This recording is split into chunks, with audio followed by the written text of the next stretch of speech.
Australia, commonly known as the Land Down Under, or my personal favourite, the British Texas, it is a beautiful country with a rich and unique history dating back nearly 40,000 years, from the first indigenous tribes of Australia all the way up to modern day with Barbies and alcoholism.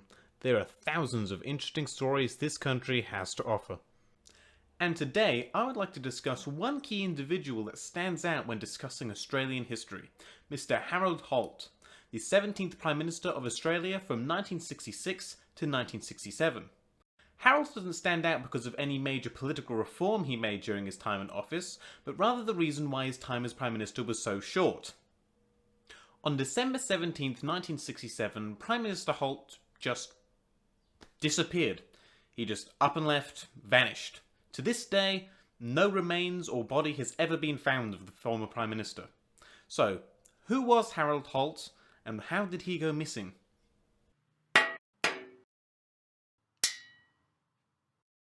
Holt was born in Sydney in 1908.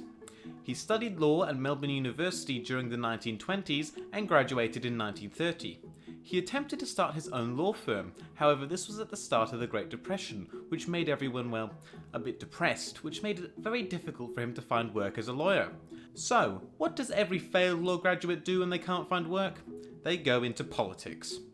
He first got into Australian politics in 1933 as a part of the United Australia Party, which, for those of you wondering, is very different from today's United Australia Party. At age 27, Harold Holt was the youngest member of Parliament at the time. However, during this period, he had a very limited role, only serving as an assistant minister. That would all change in 1940.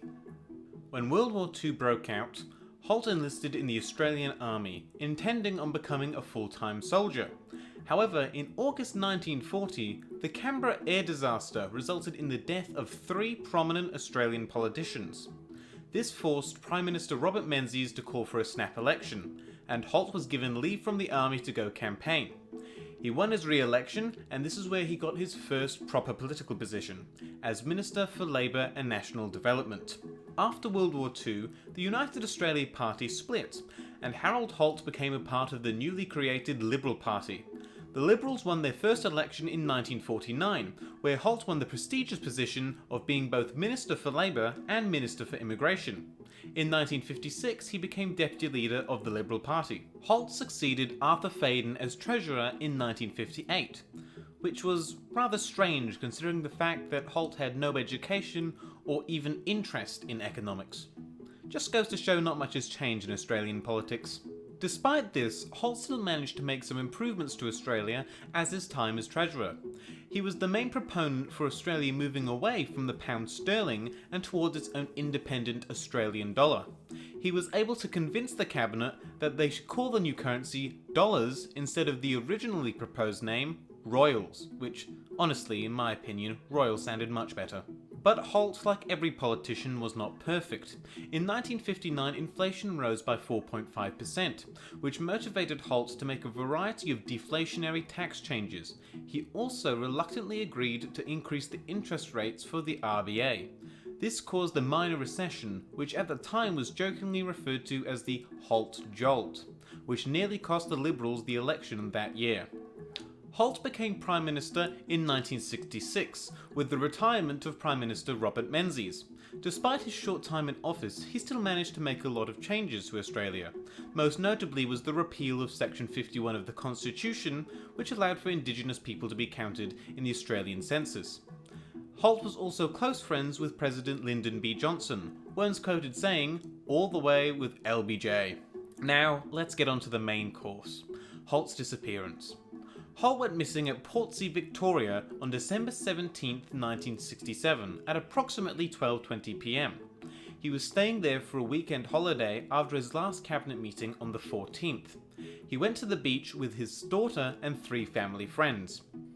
The water was somewhat rough that day, but Holt was known to be a good swimmer and in good health.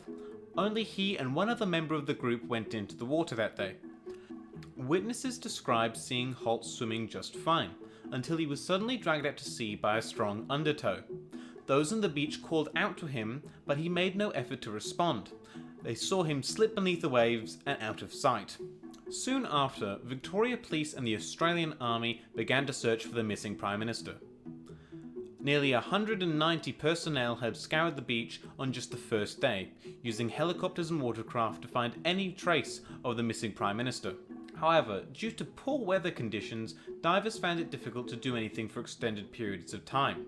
By the next day, many assumed Holt had drowned, but the search for his body continued. Nearly 50 divers found no trace of him at all, and the search was called off on January 5, 1968. A memorial service was held on the 22nd of December, with nearly 2,000 attendees, including President Johnson and Prince Charles. John MacLeod became de facto Prime Minister until February 24th, when John Gorton was officially elected as his replacement. So, what happened to Harold Holt? Officially, Victoria Police ruled that it was an accidental drowning. It was found that Holt had had many beers before going into the water, and he may have underestimated the strength of the undertow. Pathologists claimed that if Holt's body had gotten stuck under a rock or tangled in kelp, it could have been easily eaten by sea creatures in as little as 48 hours. But with a lack of evidence and no body, numerous conspiracy theories have sprung up attempting to explain what happened to Harold Holt. An article by the Sunday Observer suggested that the CIA had assassinated Holt after it was rumoured that he intended to pull out of the Vietnam War. Vice versa, others believed that the North Vietnamese had poisoned him with a nerve agent which took effect when he entered the water, causing him to drown. At the time, many theorised that Holt had actually faked his death. Due to his many controversies at the time, they believed that Holt swam out to water, out of sight, and then snuck back, where he started a new life with a new lover. However, this theory is unlikely considering the fact that Holt was a public figure and easily recognisable if alive. The most famous of all the conspiracy theories surrounding the disappearance of Harold Holt comes from the 1983 book The Prime Minister Who Was a Spy by Anthony Gray. Gray suggested that Holt was in fact a spy for the Chinese government, and when he swam out to sea, he was picked up by a Chinese communist submarine and brought back to mainland China. This theory obviously has many flaws, considering the fact that Portsea Harbour in Victoria is too shallow for any submarines to enter, and also the fact that Holt was a lifelong anti-communist. But perhaps the most compelling argument against this theory comes from Holt's wife Zara, who responded to Gray by saying that Holt didn't like Chinese food, which for me, honestly, is enough to disprove this theory. Since 1968, the disappearance of Harold Holt has become a major part of modern Australian folklore. The phrase, "do a Harold Holt," is used to describe someone who makes a quick exit from an event. Holt has been honoured by Australians in the best possible way.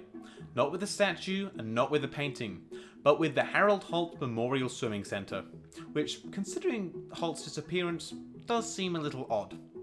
Whether he was a Chinese spy or an overconfident swimmer, I guess we can all say that Harold Holt's life went swimmingly. And that, my friends, is the tale of Harold Holt.